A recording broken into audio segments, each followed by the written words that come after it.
The 2021 College Football Championship game had its lowest ratings ever, and this includes through the BCS era. This is a problem that has been going on and has only been getting worse over the years. How does this happen when you have two of the biggest, well-known franchises as part of the sport? We're going to explore that as we try to figure out how on earth do you fix college football. Stick around. Welcome to the Frivolous Fandom Podcast. And now your hosts, Kevin and Curtis. Oh, yeah. Here we go!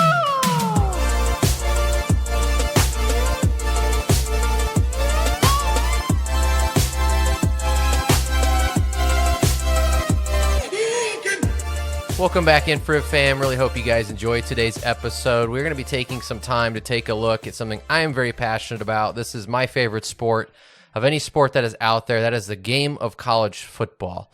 And why I like college football, I think, has a lot to do with the rivalries, the pageantry. There is a lot at stake. Even though they're not playing for money, let's get real, there's a lot of money involved. There are a lot of money decisions.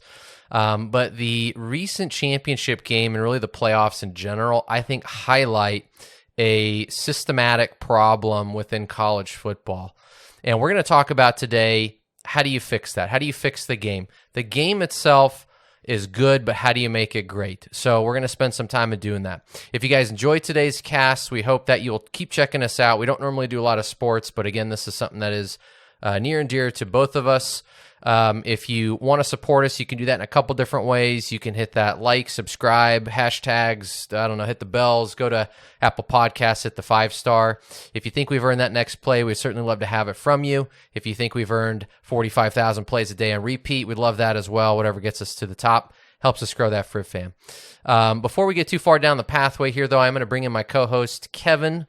Kevin, how you feeling today? How do you feel about today's topic? Well, I feel good both about today and the topic because, like you kind of prefaced, college football is also my favorite sport. I feel like the sad, sorry state of Arizona State, which is our team, has kind of killed my passion for it a bit. But hearing you talk about this somewhat is kind of highlighting my passion is also a little bit killed because of how predictable it seems like with the same programs always winning. Like, I've accepted my team's not going to win, but I can still get excited about other teams, but it feels like there are no other teams. There's the same three teams. And so I'm not as far down this rabbit hole, so I'm prepared to go on a journey of the mind because I know this is something you've been kind of stewing on for a long time, and I'm just excited to kind of get into all the ways that you think we can kind of resolve this. Yeah. So I don't know if there's a fix-all. I don't know, but I know there are ways that you can have improvement.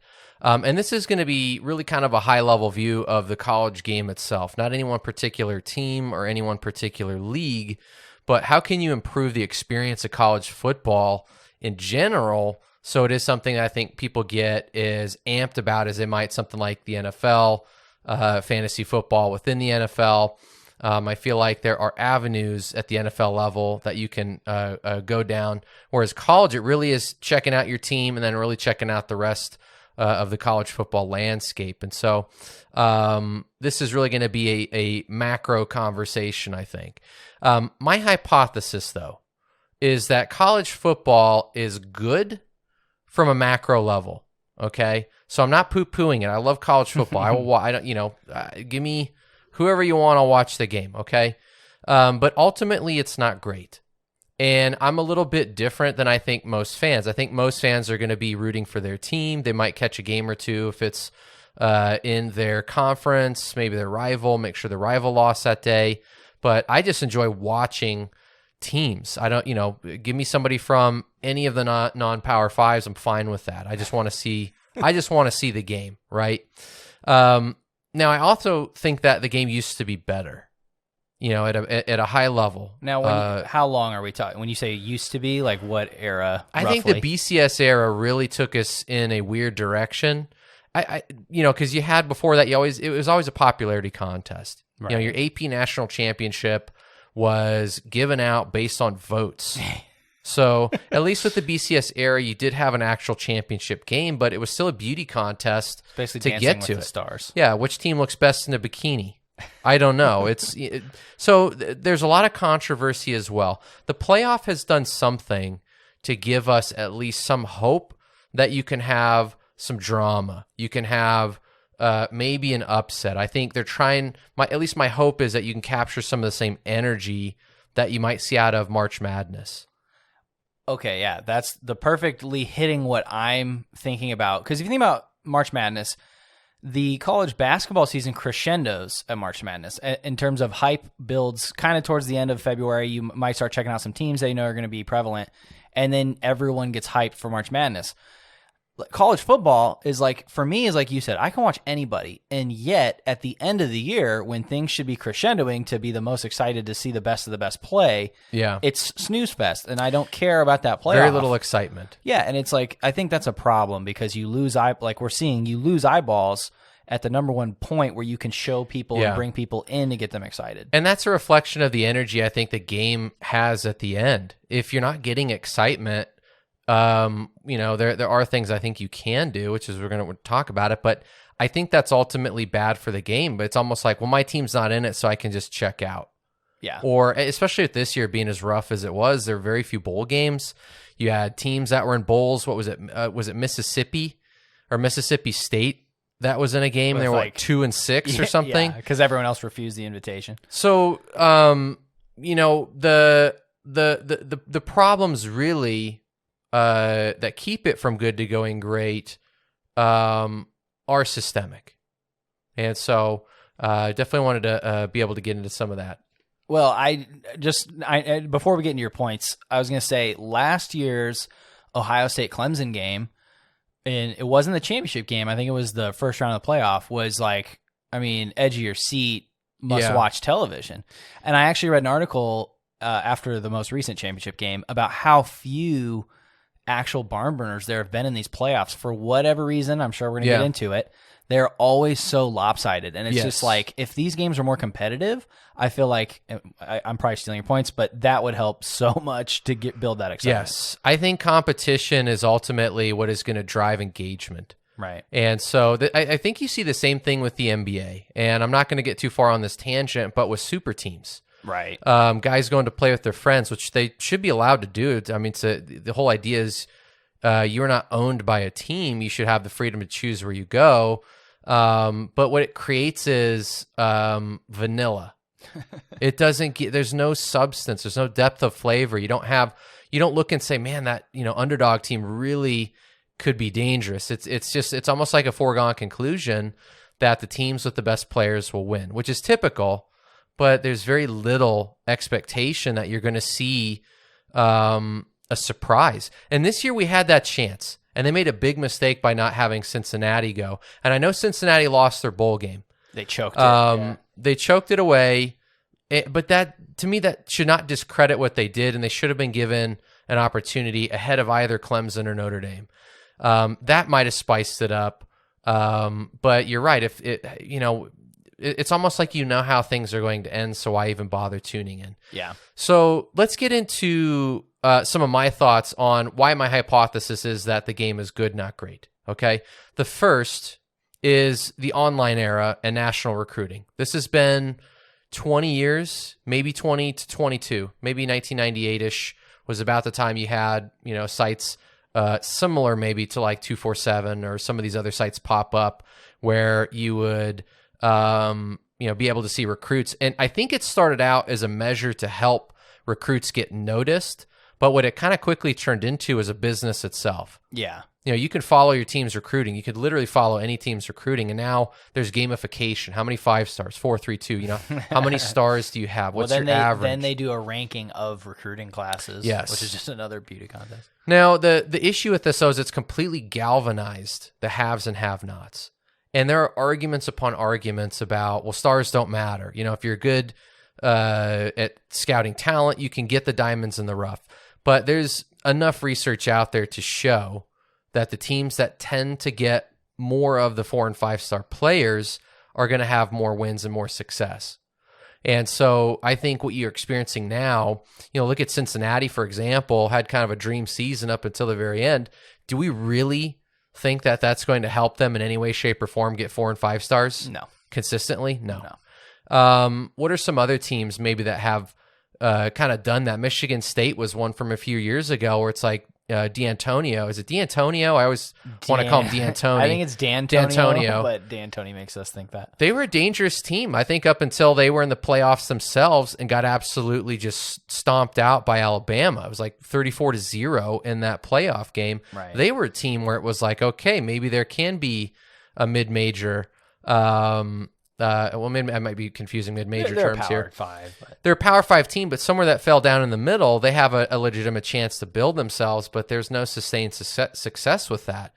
The star system and the recruiting rankings phenomenon is very interesting at this point because it also is it's feeding into the social media part, which is you expect the 5-star to go to the big name schools. Go to the schools where they're going to have the best chance to win. So it's almost like a feedback loop now. I mean, so would you kind of say that they've outsourced too much of the recruiting because it gives – because Saban now, I mean, obviously the coaches have their own guys that go and do this stuff, but it's like he can just look at who's the most highly ranked across the country and just send Alabama employs the most analysts, I think, of any team. They spend the most amount of money on college football, their program. And so they're going to do their due diligence, but every now and again you'll see like Ed Oliver from a few years ago. He's in the NFL now. He went to Houston, 5-star, like number 1 D tackle in his recruiting class. Every now and again you will see a 4 or 5-star go to a local. You feel like they have to have that personal attachment somehow, usually in those situations. Like, oh, my dad always dreamed I would play at Houston. Or I'm not saying for that case, but yeah, stuff like that is rare because it's going to have some. You don't see it that often. Other circumstance. Usually, what it is, it's a fight over the 5-star. You see the big schools go back and forth. Social media is a big thing. Being able to stand out, create a brand, if you will. Brand draw, winning, and a myriad of other factors really compound the effect. And so you're sort of set in motion. You have this thing set in motion that's very difficult to break in the way things are currently. Now, in the past, when you did not have the national services, regional recruiting was a big part of the drama. Think of it now. I mean, how many quarterbacks from California end up going to the SEC that are top draw talents? Most of them now. And so you used to have regional recruiting where it was like, oh, the best players are all in the Southeast, or the best players are all in the Midwest, or, the Northwest. You would have guys that would be picking between something regionally. Right. They wouldn't have the same recognition on the national stage. And so that draw or that effect will pull more of the elite talent from places far away. And so that ends up being a problem. You used to have more drama. I remember having arguments with people about, the SEC is the best. No, the PAC is the best. The ACC is the best. So you used to have a little bit more of that regional element to this.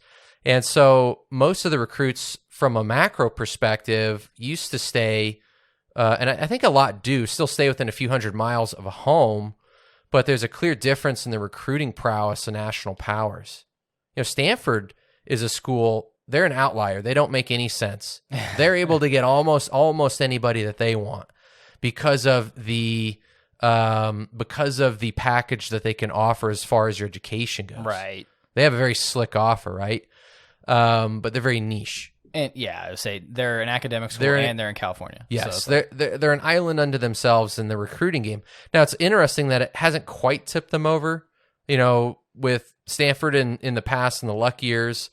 And a few really, I think, before and after. Since. Yeah, they've been to major, New Year's Bowls, Big Six Bowls, things like that. I wouldn't be surprised if they've won more than Oregon in the past 7 or 8 years. It'd be interesting to take a note or take a look, right? But they haven't been to the championship like Oregon has. Right. Not every school is going to have a natural competitive edge like that either. Oregon is also an extreme outlier because of the draw of money into the program, right? Yeah. From Phil Knight's Nike. Homie. Yeah, it's basically Phil Knight U.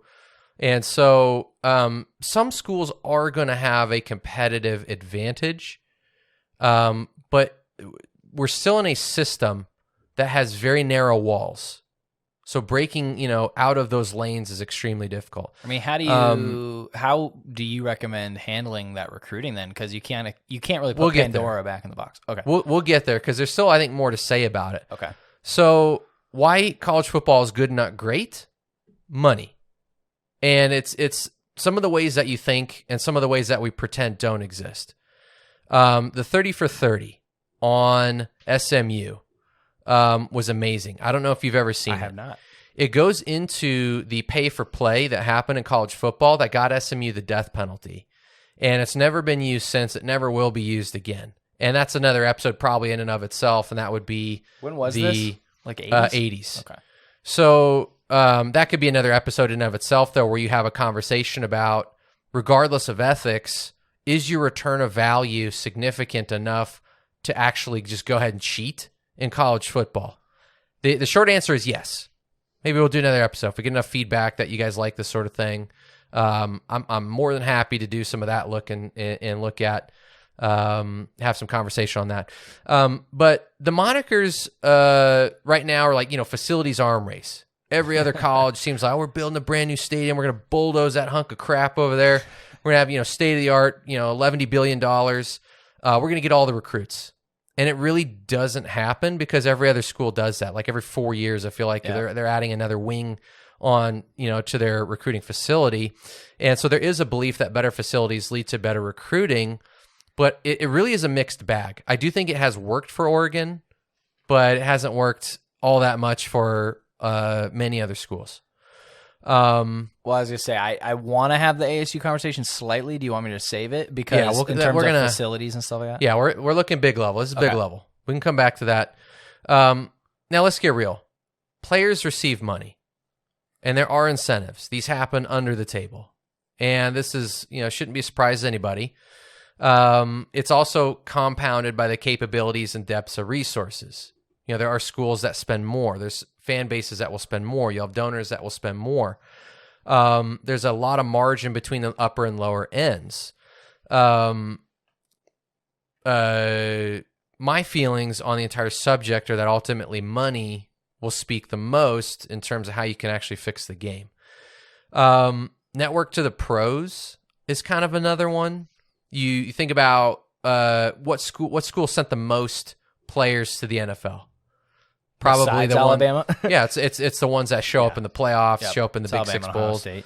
Not a surprise, right? So that it also creates a draw, right? I want to go to that school because if I get on the field, if I show out, I could be done in 3 or 4 years. I can go on to the NFL, which really is kind of the focus of, I think, staying in the sport. Well, to me, it's not even just get you into the NFL, but it's get you into the first 2 rounds, right? Because the pay you're going to receive if you're a first round pick, that way, because if you sign a huge signing day deal, then you can blow out your knee and it sucks, but at least you made some money. So, and that's my thing is a lot of these guys from the smaller schools, they do get drafted, but they're getting drafted 5th, 6th, 7th round, and then they have to prove themselves before they get paid. You could still get a good head start just by making a practice squad.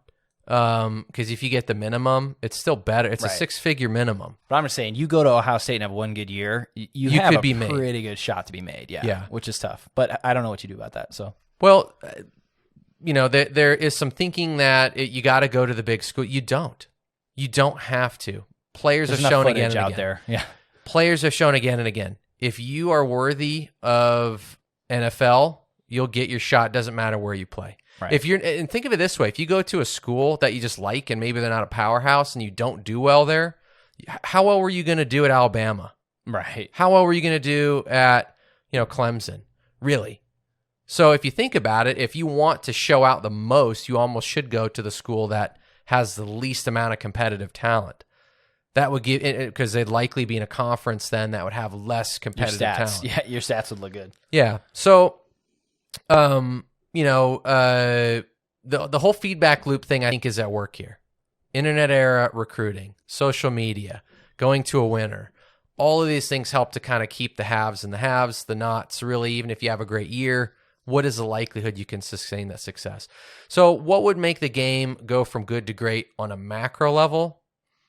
My thought is you have to use kind of a mosaic approach because I don't think there's a one single answer. But here's what I think would fix the game and improve it from where it is now. So how do you get a more enjoyable experience? Okay, just as a college football fan. The biggest factor is parity. It has to be. and you look at something like the NFL, and I'm curious to get your thoughts in a second here on this. The NFL has, in my opinion, a lot of parity. Right. The NFL also has the quickest path to riches, which is it's not an easy path at all. It's a very lucky path. Franchise quarterback. Or, kind of like Tampa Bay has done, finding a winner and kind of throwing all your chips in. But even the NFL has teams that just cannot get out of their own way. We're also Cardinals fans. There's nothing more depressing than being a fan in Arizona. Yeah. There's just nothing more depressing. What am I supposed to hang my hat on? A baseball championship from 19 years ago? Yep. Well, I guess the WNBA team does really well. The Mercury. And our AFL, the Rattlers. Oh, there you go. Yeah. But look, that's great, and I applaud their success. But it's like I want to win in football and college football. I mean, that's where my passions lie. Yep. So I would love to see a championship there. But there are teams that are just so bad they can't get out of their own way. And so you're never going to completely fix the issue of parity, but you need more parity in college football. So let me ask you I want to ask you a question here. Do you think you can have parity in the current model in college football?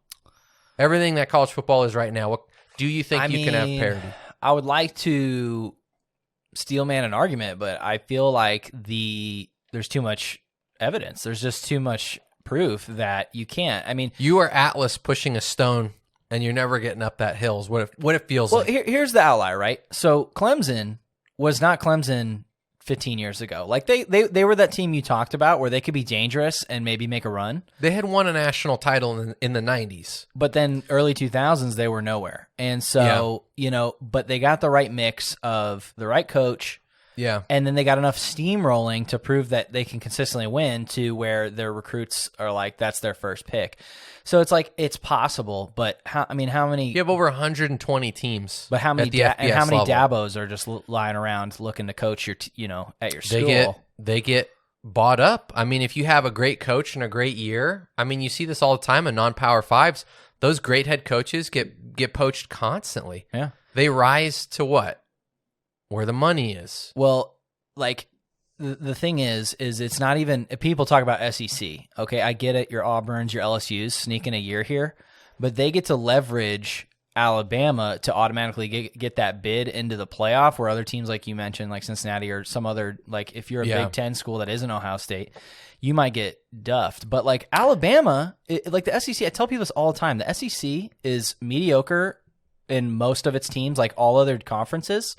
And then you have your Alabama that literally brings the rest of the conference up with it. And then the one other team, usually Georgia, maybe LSU, that gets the benefit of the doubt because they only lose one game to Alabama. And they go, oh, well, it's amazing. But there's not – the SEC as a conference is honestly, in my opinion, not much better. It's Alabama. Well, you know what I mean? LSU won last year, don't forget, and they steamrolled everybody. They did. That was a little bit of an outlier story as well because they were largely pushed over the top by Burrows. They just had an incredible quarterback. He was what, a 3-star recruit originally, committed to Ohio State, I believe, and ended up at LSU. Incredible. And became a monster. And I think even in the NFL before his injury, he was, rookie of the year potential, right? So they had some outlier talent, but the other thing that they have in their back pocket is multiple championships. Yeah. LSU's claim is, hey, we can win.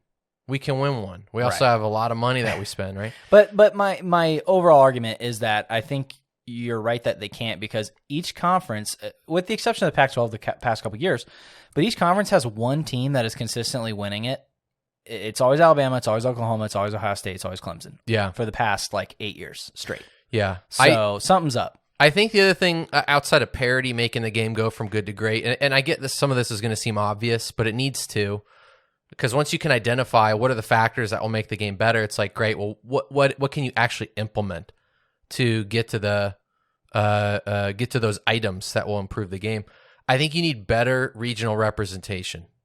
You need to have how much excitement would there be if a team from the Northeast played a team from, the Northwest for the championship? And some people might think, well, I don't know, who's going to watch that? You have two teams that aren't powerhouses or whatever. But it's like we just saw the lowest ratings ever for two of the biggest, probably the two biggest schools Wouldn't you love to know in college football. Wouldn't you love to know what percentage of the 18 million viewers were in either Alabama or Ohio? Well, look, I'm just devil's advocate here. What if Cincinnati made the championship game and faced off? I guess they would have had to beat Alabama probably. What if Cincinnati somehow, obviously we're living in a bizarro world. What if Cincinnati beat Alabama and then played Ohio State? Right. And it'd be like, well, you got Cincinnati and you got wherever the Ohio State Buckeyes are from. I don't know. Where's Ohio State from again? So it'd be, you got two Ohio schools. Somebody's going to tune into that. It's going to be like, no, you never see Cincinnati. They're an underdog. They're undefeated. We love underdogs. Knocking, David versus Goliath. People tune into that stuff. So I think that where was I going with regional representation is there is none. Right. There literally is none. You can draw an oblong shape between Alabama and Ohio, and I guess you could scooch it out a little bit. South Carolina. You can run it to like Texas and Oklahoma all the way across the southeast, and then not Texas. Texas isn't there. Well, just to get Oklahoma. Okay, yeah, I guess. Well, Oklahoma at least shows up in the every now they and get again. smoked every time, but at least they're in it, right? Yeah. But I think you need better regional representation because that's going to build intrigue. It's also going to build viewership. You need rivalries across the country. This helps with buy-in. We had it when there was more parity across regions. So before the internet era, you had a lot more of that regional draw. It's like, here you have, what's like a great example? Here you have like ASU facing off against Michigan. We are in bizarre world. We're in bizarre world, right? I think you're going to have some interest then, especially if the players are from more localized areas around both schools. That helps. I mean, as far as like the interest and buy-in to the sport, like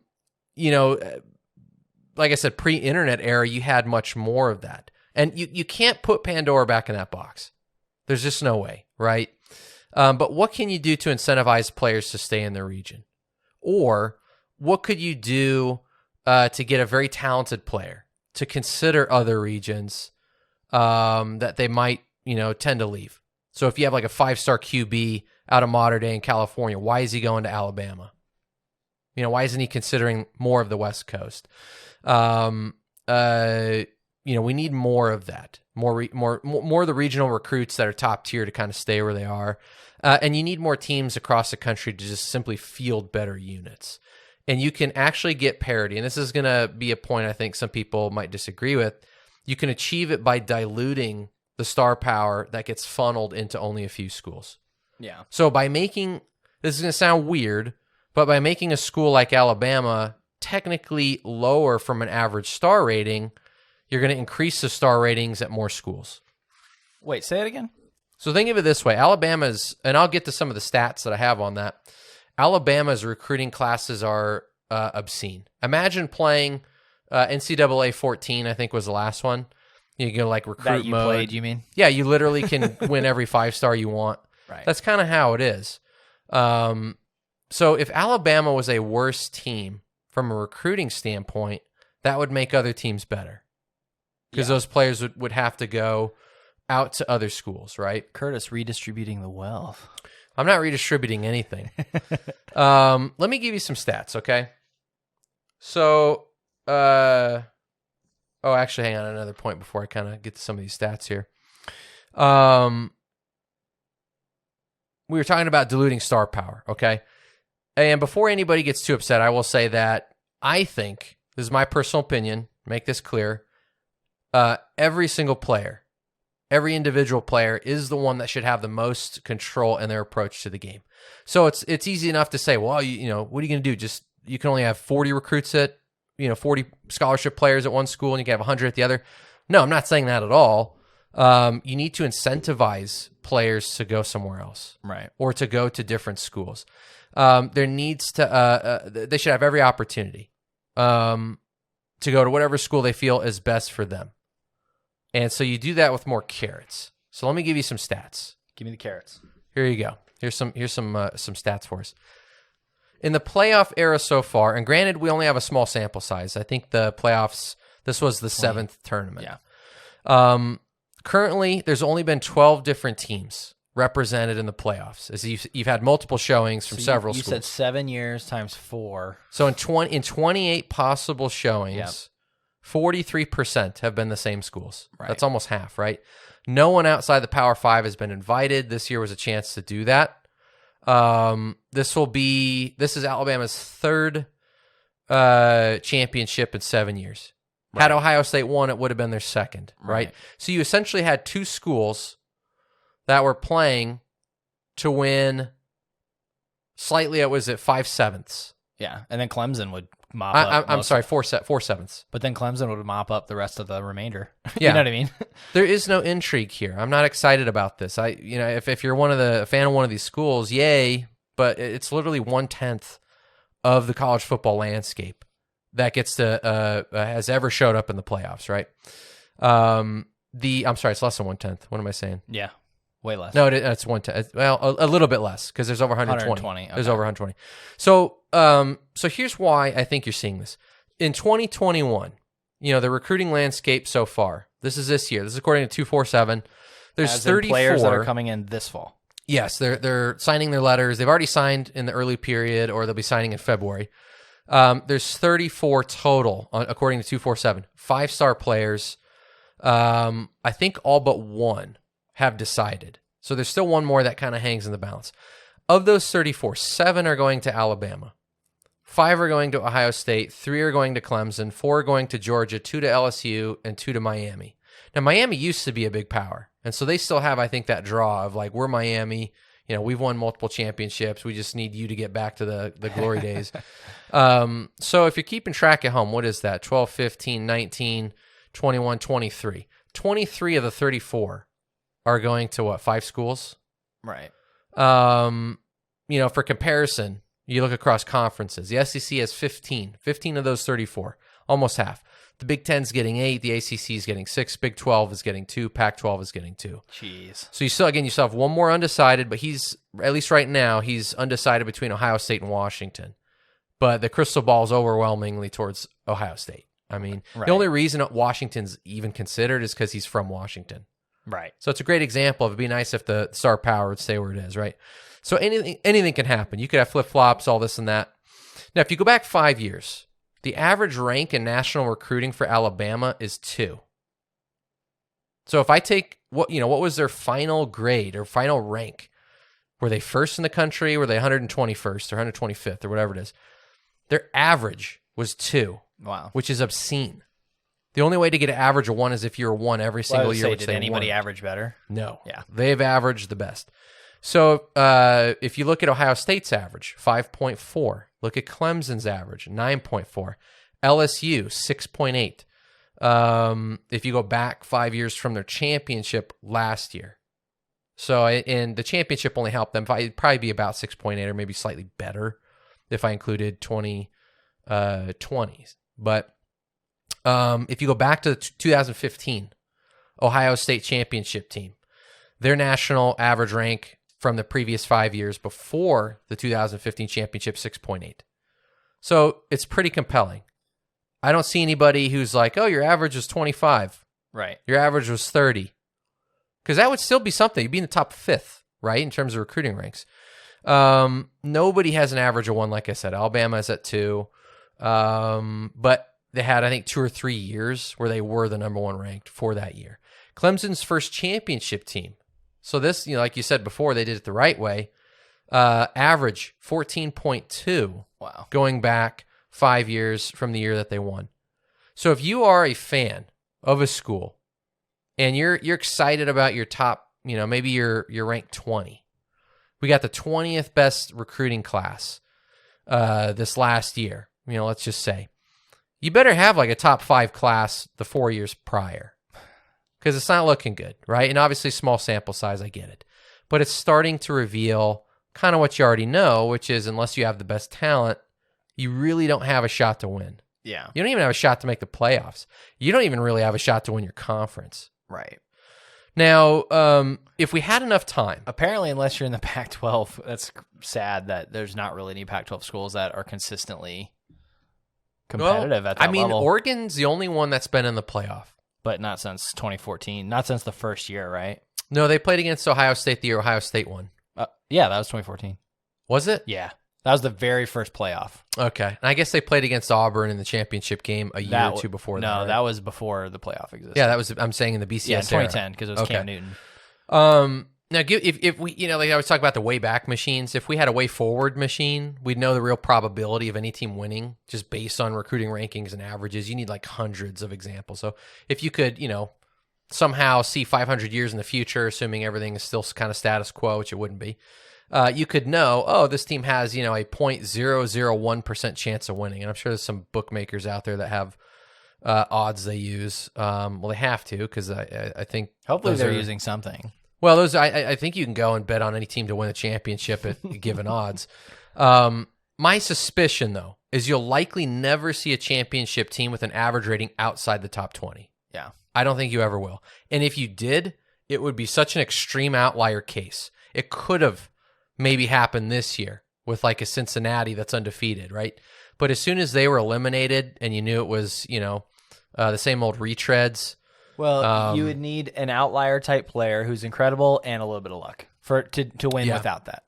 I mean, look, Texas Tech had Mahomes. They couldn't win more than 6 games. Yeah. They also had, about to go on a tirade here. They also had can't win more than 8 games Kingsbury and play no defense Kingsbury.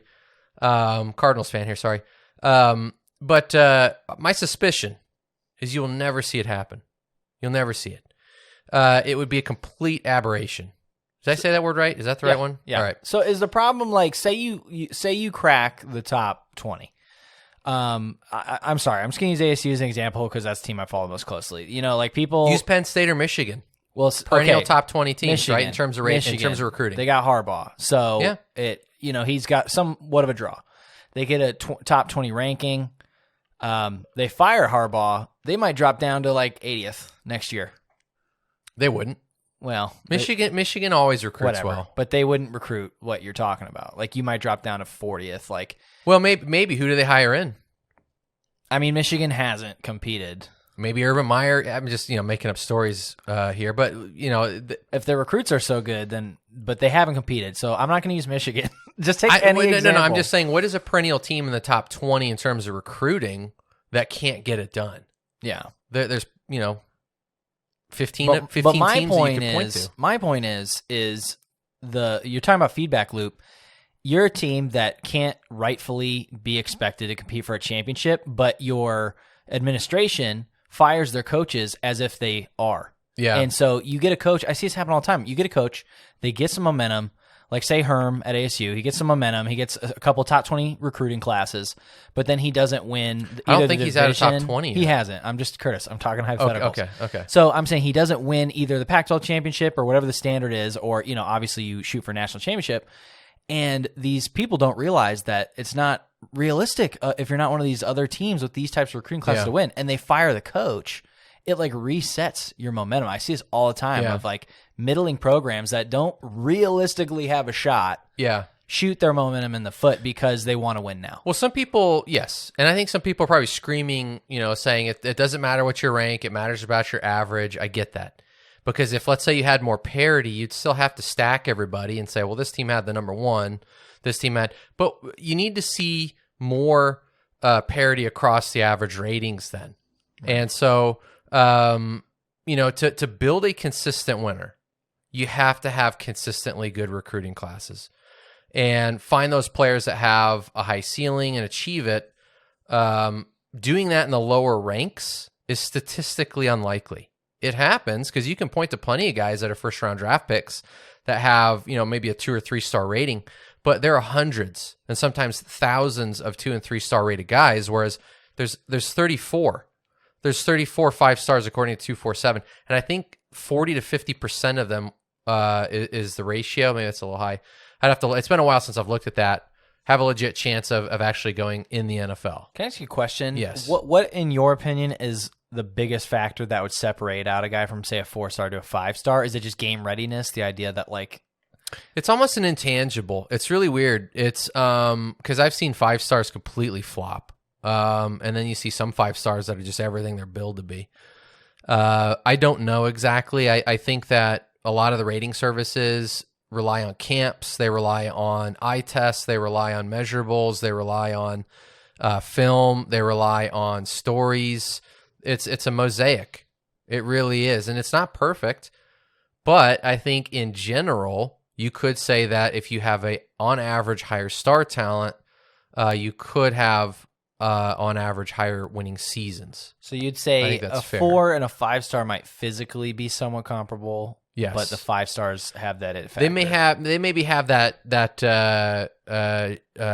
cachet, that intangible thing that you think is going to take them up over the top. Right.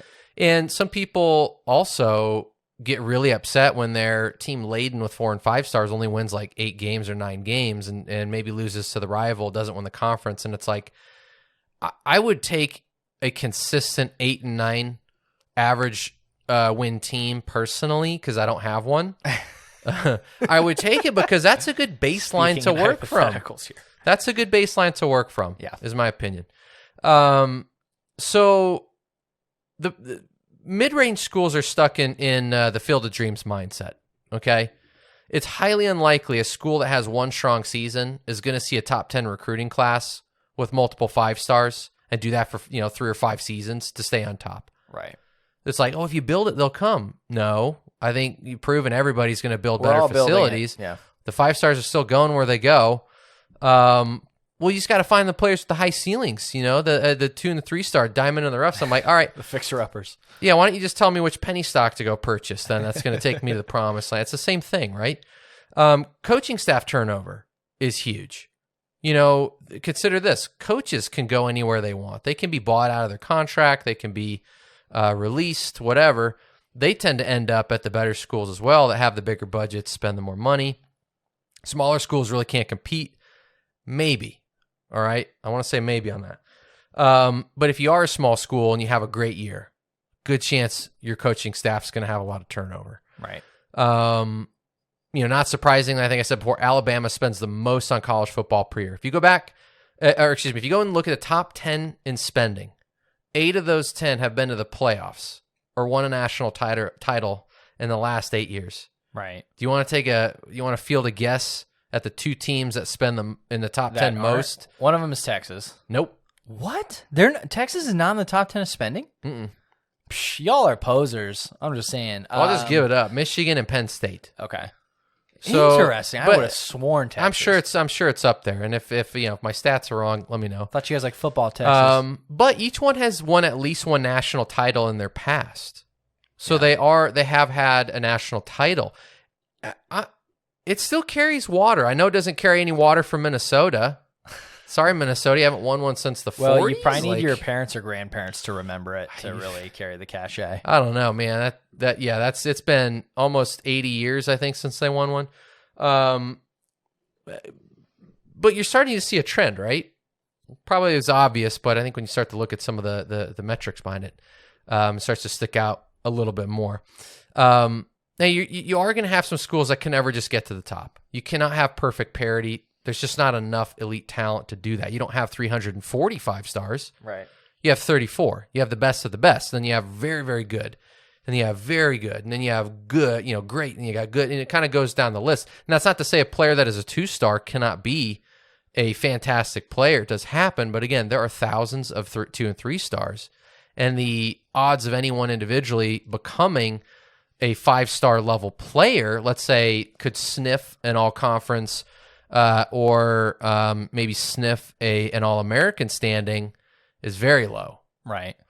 Well, I was, if you allow it, I would like to try to draw for people at home, just like that. It's hard to wrap your head around the difference in skill level and how small differences make huge differences in the outcome. And I'm trying to think like, the video game example, just because it's one most people can relate to. I mean, you have those games that you play a lot and you can dunk on all your friends. Like, you dominate all your friends.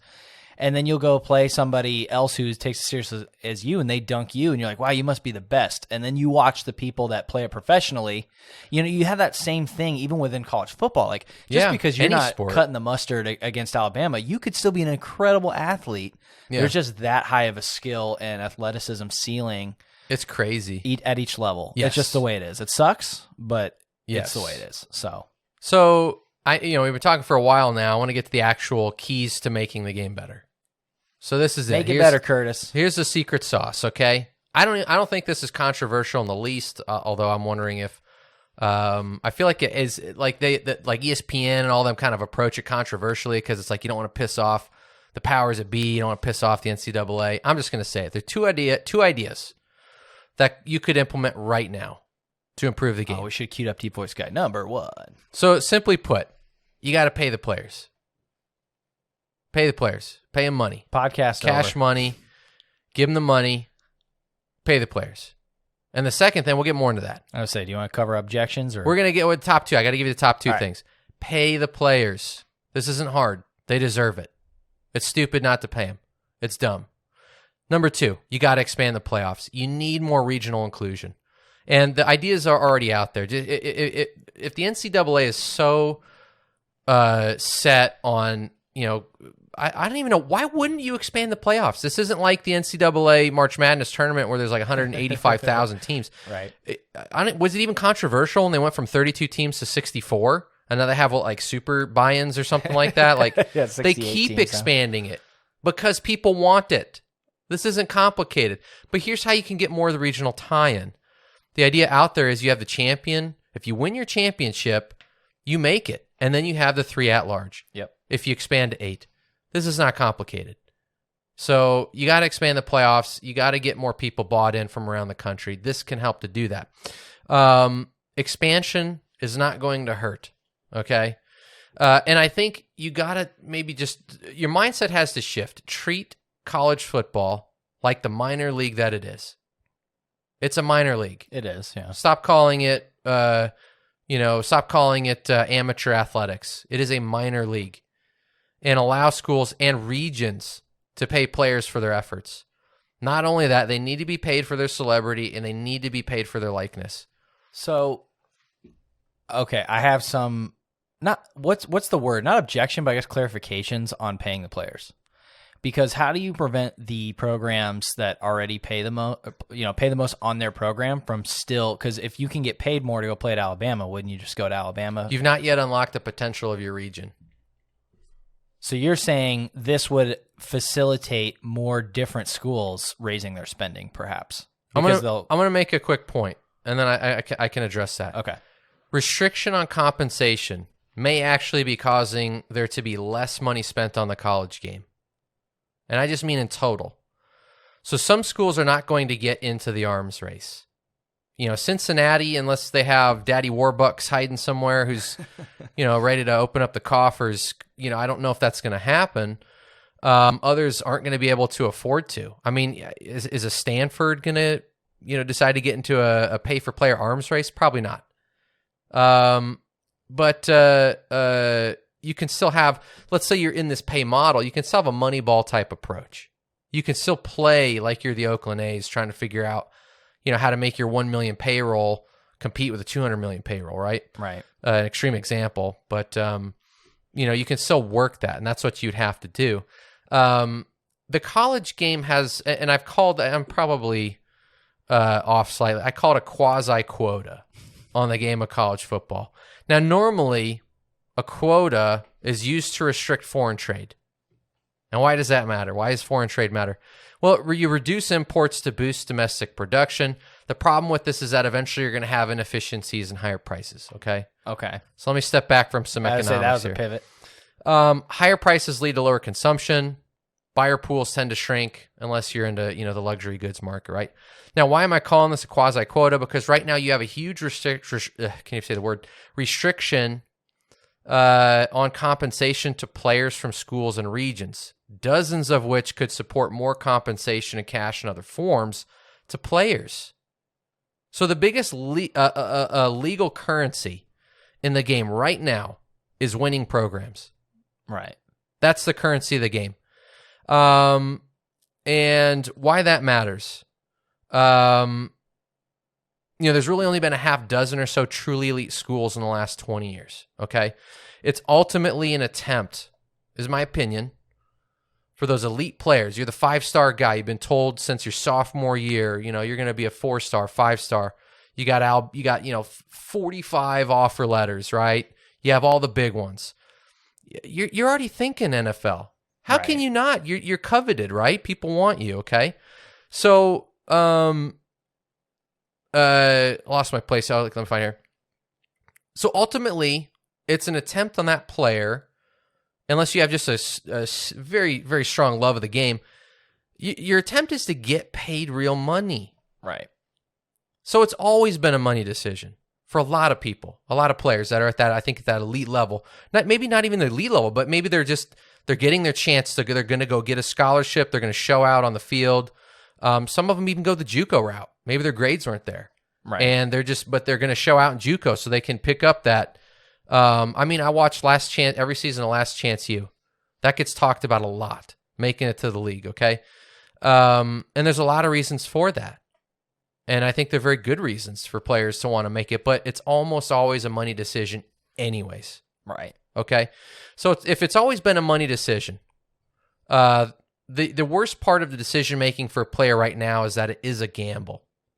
And why is it a gamble? Well, if you go to, I wrote down a corny joke, I'll just say it. If you go to Premier U, State, Tech, A&M Directional, and you never get to truly show what you have,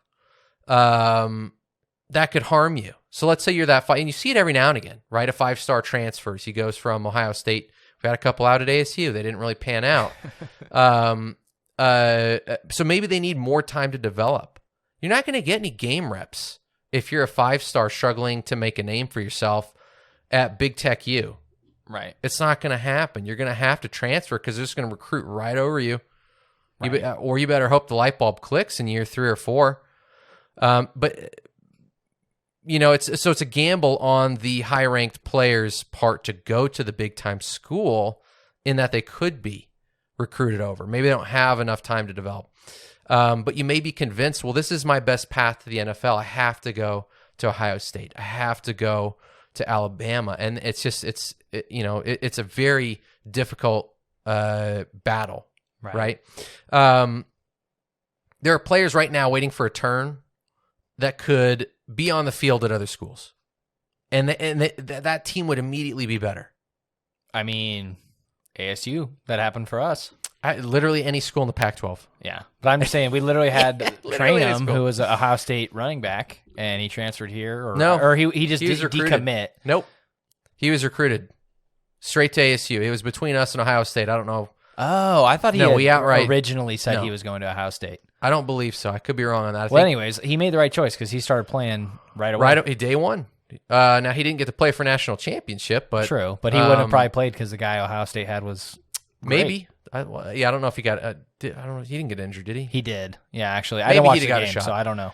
I tuned out like halfway through the championship because I'm just like, I didn't care. The game's it's not if it's no matter not which competitive, of those teams win, I lose because I hate both of them. Back to task here on this though, because I think this is a very important point. Paying the players opens the door to more parity. It just does. Okay. It will never be perfect because you still have a short supply of truly elite players, but it can filter down. You know what I mean? You're going to pay guys that are still 3-star, but you need them, right? You need a role player. You're going to bring them in. You're going to pay them, right? How you work that out, I don't know. I'm not the mastermind on all of that. Do you have a salary cap? Do you have an Alabama school could say, well, we could pay $50 million to between everybody on our team, right? And then you have maybe, I don't know, New Mexico State, sorry to pick on you. We can pay $2 million. Right. So do you have to maybe you have a cap? Maybe it's a part of ticket sales. Maybe it's a part of merch. But spreading these supremely talented players out is going to improve the parity of the game. Okay. So that's what to me, it's all about now. And that's where the money part comes in. You facilitate that. You incentivize the players. So you're not trying to control the player. You want the player to have more options. You want as a player, you should want that. More options. I'm about to go play a sport. I'm going to get my head beat in every day. I want to make some money. I want to make it to maybe I want to get to the NFL. 1% of college players make it to the NFL. Right. For a chance, right? And that's from the college level. So the odds are really against you to make it to the NFL. So if you're going to go sacrifice your body now, Right. let's get some money. High school is obviously a different game. You and I live in a large market. We live in Phoenix. So we are, I'm trying to think, I was looking at the Nielsen ratings. I think we're like 10th or 11th in terms of Nielsen ratings. Meaning viewers? Yeah, potential viewers, right? So we live in a large market. We haven't been relevant in decades. We technically played for the national championship in '96. ASU did. Had we beaten Ohio State, we would have been undefeated national champions. Right. Or at least co-champions. I'm trying to remember. Ohio State won. I guess they were undefeated. I think if you're the number one team and you beat the Miami, fourth ranked team or whatever, you're going to be champ. Maybe Miami was champ then? I'm trying to remember. Whoever won it, I think, had a one loss. Yeah. But you could, in theory, support a larger contribution to talent acquisition in these big markets where they don't have good teams. They're regionally spread. Entice players based on what you can offer them in terms of compensation and exposure. Yeah. So what if you could tell guys, look, this is going to sound a little bit like The Sopranos, but what if we had a paid internship that we could hook up for you out here?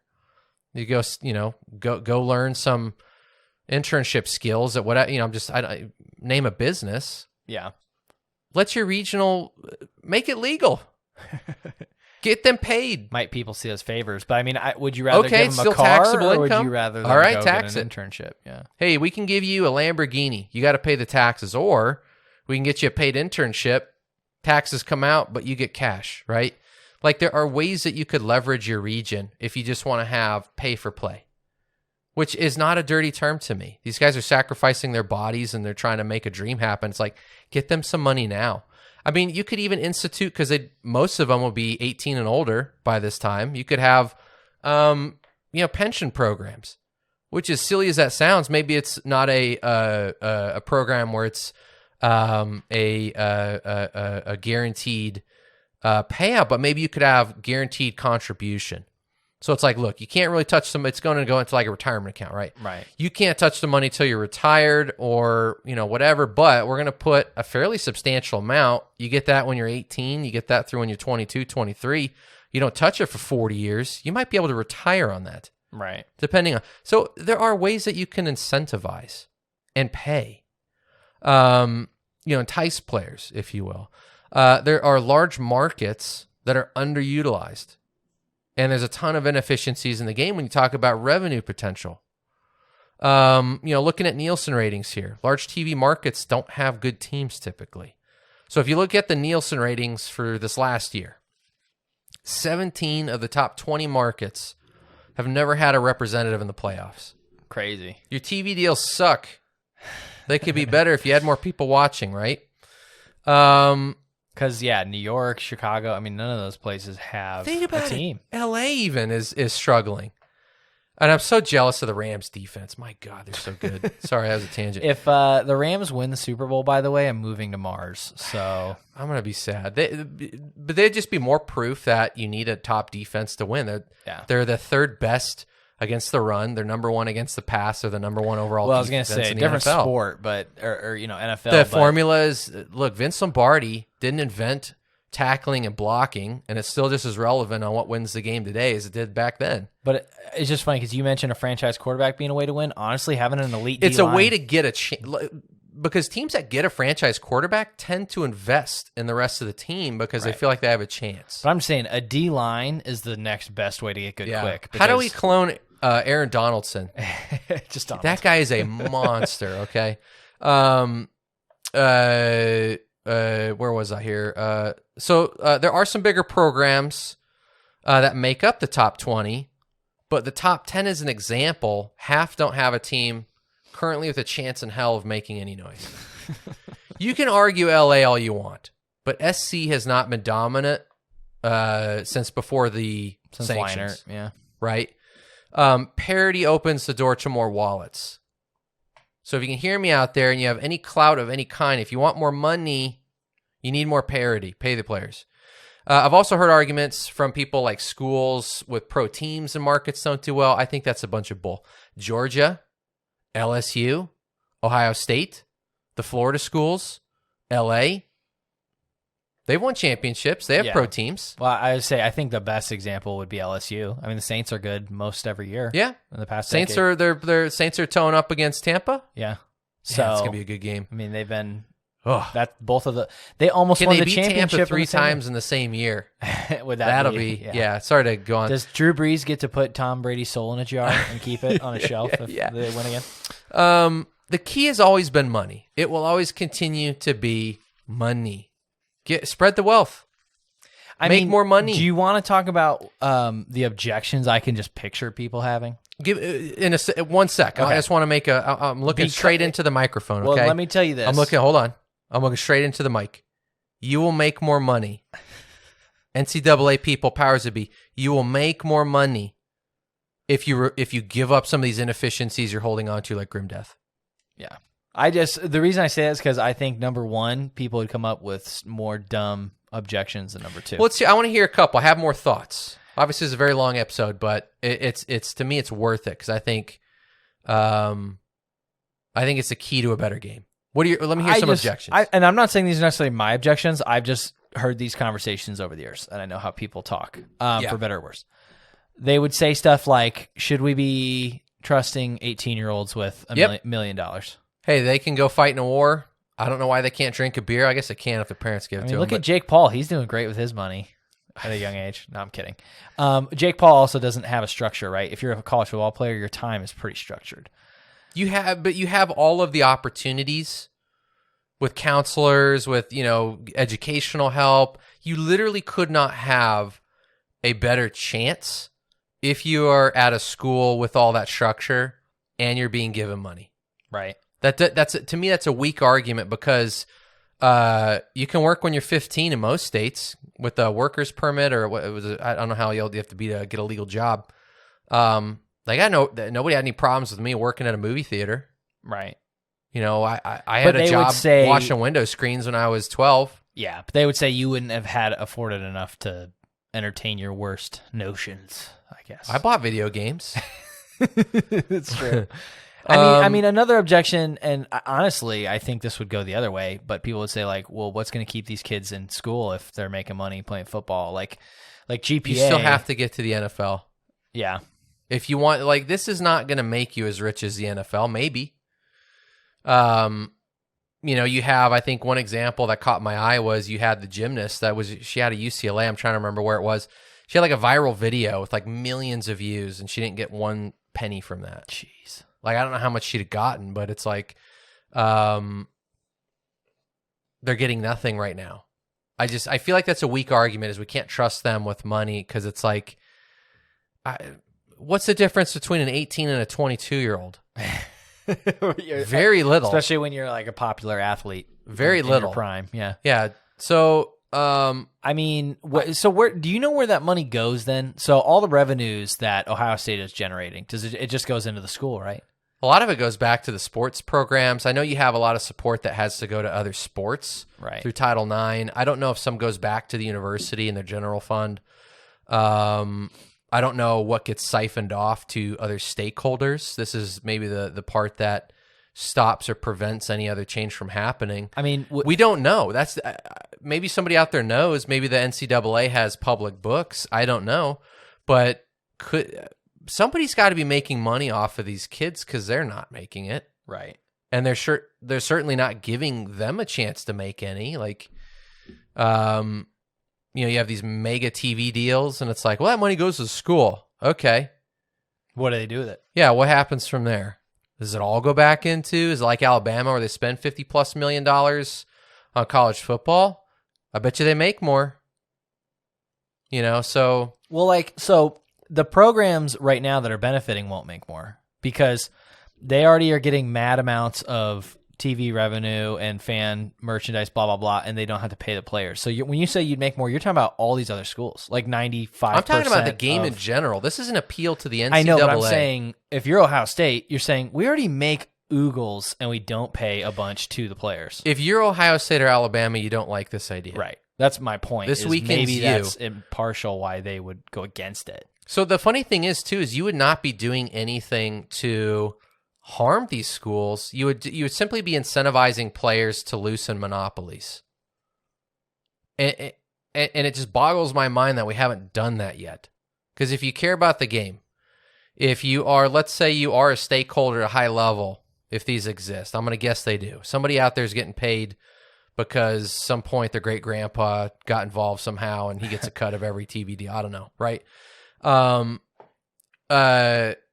You will make more money with bigger TV contracts. You're not going to get those unless you have more fan buy-in. You can't have that if the game stays the way it is. We're seeing numbers go down, and I know numbers have been down because of everything. I'll say the word, but everything sports going numbers on are down as a whole, right? But this is the all-time low. Yeah. It's only going to go down from here, especially as other mediums pick up, right? Well, can we touch at all about expanding the playoff at all? Well, yeah. I wanted to make a point about the NCAA. Yep. All right, I'm staring right into the microphone here. I don't think you can break the yoke of the NCAA unless all the schools just decide we're done. We're going to build our own thing. I don't see that happening. I think there's just have too much control. It's too ensconced, right? But I think they can make more if there's more parity by getting these very large markets more involved. They're being completely ignored right now. So the concern here is representation. What is to stop the NCAA from adopting a model where maybe amateur players, but you can have an agent? Get rid of the word amateur if you want. I don't care. What if that agent's somehow tied to the school or the NCAA? So another added benefit of the school is you can have an agent through the school or the NCAA. Maybe there's like an agent's commission. They get some percentage of what you make. Their entire business would be to promote you. Mm-hmm. Find avenues to get, Jim or Jane Doe better known. You have the full power of these universities, right? Help them make a name online. Help them get some clout there. I mean, I just sat down and thought of a few ideas on how you could pay players. I spent 5 seconds, right? So smart people can figure this out. Lie, Curtis. You spent 5 minutes. This is a lack of want to, really, by the powers that be. Okay, well, that's my point. Is somebody is making money and feels like this would hurt them, and they feel like they can't all win. That I don't. But I reject that argument because inefficiencies don't lead to more money. Right. All they lead to is monopolies. There could be more money for everybody, right? So currently there's zero legal money flowing to athletes outside a small stipend. You get your scholarship, great. That's not money in the pocket of the players, right? In the internet era, athletes are not allowed to make a dime off their fame. I take that back. Actually, I saw this. The NAIA, which is not the NCAA, I think the very first, it was a volleyball player from Wisconsin or Michigan, has a decent number of followers and gets to do sponsorships. NAIA is fine with that. She's allowed to keep playing and doing her thing. So she's allowed to make money from sponsors? Yes, through her like Twitter, and I can't remember what she's like, got a big Instagram or something like that. So big money's going to someone else, right? The NCAA could actually lead the charge to pay for play, and they could be finding all sorts of creative ways to still get a piece. So right now they refuse to relent.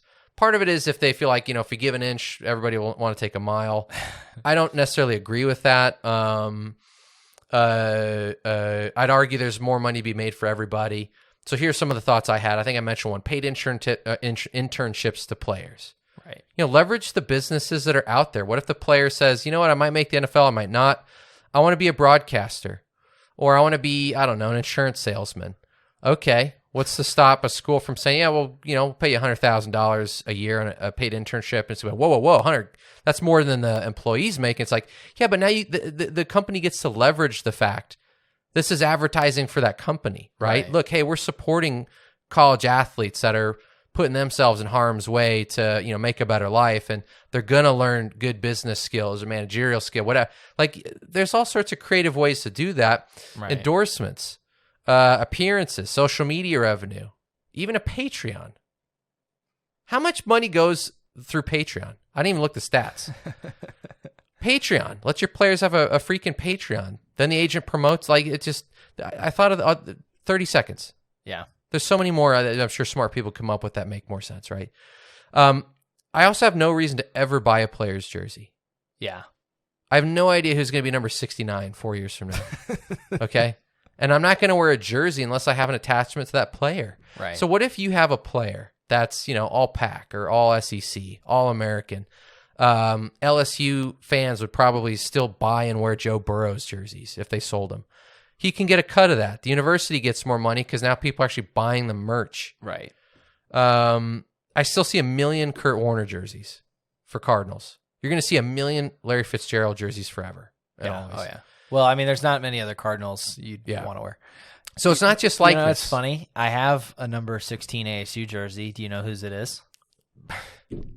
Jake Plummer's?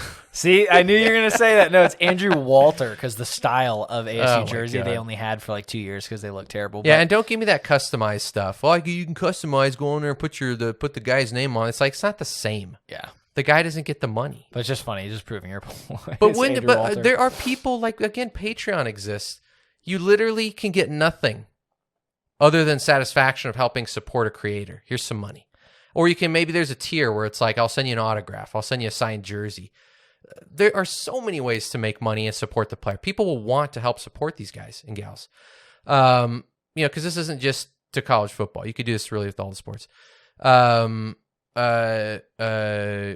So you can still find a way for the NCAA to get a piece. Yeah. And there's still more money out there to be made. You're not creaking open any new wallets, NCAA. I don't know if you know that. I like that you're appealing to the thing that matters. Support the players, the people that are getting in harm's way. Oh, money? Money, yeah. Yeah. Yep. Look, that's really all that matters. That's what walks. It is a money decision for a lot of these athletes. For a lot, I know it's not. I'm not painting that brush to all of them. But the ones that are also participating and maybe maybe they're in a sport where it's like, look, my dream is to make the Olympics. That's not cheap. Yeah. I know that you can get support if let's say you're a world-class athlete and you have a real shot to medal, you might get some support. You probably, have to go work at Home Depot. I know they have programs for, you see the commercials all the time, but it's like, there's more that could be done. Yeah. But I mean, it is about the money for the programs themselves. And so why should the players have to act like it's an academics focused thing when it's really not? Well, and think about it right now. There is money that flows to players. It's not as much as it could be. And a lot of it's under the table. Well, this would eliminate. Well, it wouldn't eliminate, but it would reduce it. I mean, you wouldn't need to do this stuff under the table, right? Like if the guy's already making $100K, you don't need to give him a car. Well, maybe. I mean, you could try. I think it would reduce that, because you can do it legally now. You can just compensate the guy. So, I just, the other thing too is like, they got Al Capone. I'm not saying they're going to lock anybody up for that takes a pay to play. Like the bag man. What was that? Was that a 30 for 30? I can't remember now. There's, maybe it was just an article, but, the idea is it would become legal. It could be taxed. You'd have, that buy-in. You have to get the NCAA involved. So, what are the risks to changing things? I don't know if you had any other objections that you might. I'm sure there's a ton of them. I just want to talk about how there shouldn't be any objections to expanding the playoff. I mean, the first round of the playoffs had higher ratings than the championship, and like you said, regional buy-in. I mean, you got to have a team in the playoff to have regional buy-in. And right now it's skewed so that a Southeastern team can lose more games and get into the championship. And there aren't a ton of undefeated teams now in college football. Most teams lose one game. Yeah. And if you're... Sometimes it's a conference championship too. But that shouldn't be an elimination game. And plus, every year you would get a Cincinnati. If you go to 8 teams and have 3 at-larges, Georgia or LSU can still go in after getting smoked by Alabama. You can still put in Michigan or whatever other team got smoked by Ohio State. And then you can put in your Cincinnati, your Boise State, your, You can't stop there. That won't create enough parity. No, but I'm just saying that alone, like knowing that your team just has to be good to get in, would help. Right now, your team has to be obscenely good and get really lucky and hope that other teams that would automatically get in ahead of them botch it. Yeah. Whereas if you expand it out to 8 teams, there's enough seeds that it's like, okay, if we win our conference and are good, we're in the dance. Like that would help you get invested. Even if you're like, we're probably not going to beat Alabama, we can still have a good first-round game, an exciting first-round game, and maybe sneak one by Alabama. Who knows? But right now, as it stands, you're like, look, if there's no reason for to Boise tune in. State, we can go undefeated. It doesn't matter. And that's frustrating. So I just think what would make the game go from good to great. I don't know if you can ever make it perfect because, again, there is a shortage and I love of supremely talented players. But I number one, you gotta increase parity. You gotta do that through paying the players. Well, save that. I would just say the objections to the tournament suck. We got to protect them. They can't play that many games. It's like it's one extra game for 2 teams. Yeah. If you had an 18 playoff. Yeah. So that's just, I can't think of other objections right now. Oh, if they make it 8 teams, it'll be 16. No, nobody's saying that. The argument that's so tired to me as well is these are amateur athletes. I'm like, yeah, but they're making big money for somebody else. Yeah. It's so stupid. Like, you can't have any of the money made from your name, your likeness. And again, like I said, I highlighted just a few. There's so many avenues that are available or could be available for these players to make more money and have more money flow into the sport, build more parity, get more people. Look at New York. I think New York is number 1 on the Nielsen ratings.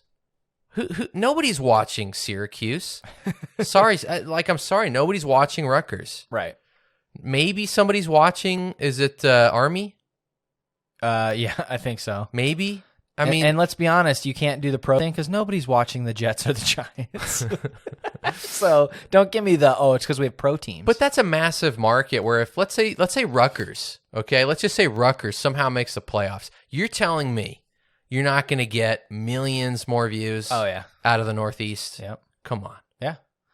Well, Kurt, I think you've laid out a lot. I appreciate you kind of thinking, I guess it's outside the box. It's very logical, but we'll call it outside the box because it's different than what we hear. Yes, and I think what you hear a lot is, we got to pay the players for likeness, and it's like, it's too small potatoes. It doesn't do enough for the players nor the game. Right. So my hope is that more people will start to have more conversations about how do you incentivize the game to get better through paying the players and ways to incentivize and get more wallets opened. Right. So hopefully this will help. Are you ready for a tall task? Yeah. It's time for the TLDL. Too long, didn't listen. Really simple. If you want college football to be better, if you want to stop having poo-poo ratings in your championship, you got to quit having the same 2 teams. You got to have more parity. The 2 ways that you're going to do that in our view, number 1, and the most important, is you got to pay the players. Give them an incentive to go to other parts of the country, go to other places, capitalize on these big markets that have tons of money that they could offer to those programs and players to be part of that. And number 2 is you got to expand the playoffs. I think we're beating a drum. I know that a lot of other people do on this, but my argument for parity, I think, will make the game better. And again, paying the players can lead to that. There's creative ways. Gird your loins. It's time to chill and shill. Oh, yeah. Thank you guys for riding with us again today. We hope you enjoyed it. We know it's a little bit different, but hopefully piqued your interest. And, share it.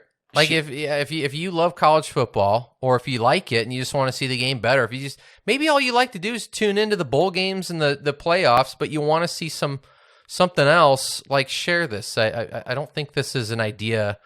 Sorry, I'm going to get off my soapbox in a second here. But I think paying the players is the next logical step outside of expanding the playoff, and it would do a lot of good for everybody. And, I think you guys are seeing Kurt's passion as a parent. I don't think the sports talk is going to be a constant for us, but it is something we want to include. So let us know your thoughts, on this. Let us know if there's any other, angles to sports, be it college football, NFL, don't matter, that you want to hear about. Because, in our personal lives, Kurt and I, when we're not talking movies, honestly, we're talking sports. It's something we love. Yeah. It's something we feel like we can really build on. So thank you guys for tuning in. You know the drill. 5 stars. 5 stars only on Apple Podcasts. Your grandmother hasn't ranked us in a while. Go ahead and take her phone. Get that done. And if you want to catch us other places, we can only use your likes and subscribes on YouTube. You can catch us on frivolousfandom.com. Get all of our content there. You can comment. You can let us know how you're doing, what you're thinking. And as always, guys, we just appreciate you tuning in and riding with us. Kurt? And as always, take it, sleazy. And I'm out. Take it, sleazy! Thanks for listening. Don't forget to tell literally everyone you know to check us out. And remember, it's not a review unless it's a 5-star review.